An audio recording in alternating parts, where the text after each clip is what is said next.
Government of ಇಂಡಿಯಾದವರೇ ಅದಕ್ಕೊಂದು check list ಹಾಕೊಟ್ಟಿದ್ದಾರೆ. Check list ಹಾಕೊಟ್ಟಿದ್ದಾರೆ ಏನೇನು ದಾಖಲೆಯನ್ನ submit ಮಾಡಬೇಕು ಗವರ್ನರ್ಗೆ ಅಂತ. ಆ ಚೆಕ್ ಲಿಸ್ಟ್ ಅಲ್ಲಿ item number 4, whether the complaint Prima ಫೇಸಿ reveals deriving of an undue advantage by a public servant for self or any other person, proof ಕೊಡಬೇಕು.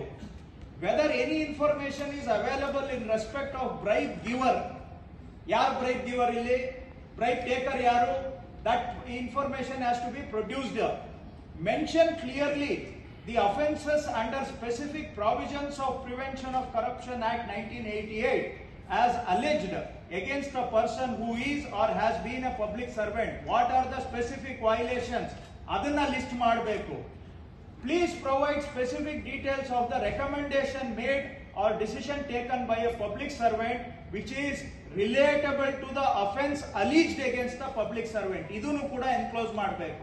ಈ check list ಅನ್ನ ಕೊಟ್ಟಿರೋದು ನಾನಲ್ಲ, ಡಿ ಕೆ ಶಿವಕುಮಾರ್ ಉಪಮುಖ್ಯಮಂತ್ರಿ ಅಲ್ಲ, ಇದನ್ನ ಕೊಟ್ಟಿರೋದು ಭಾರತ ಸರ್ಕಾರದವರು ಕೊಟ್ಟಿದ್ದಾರೆ.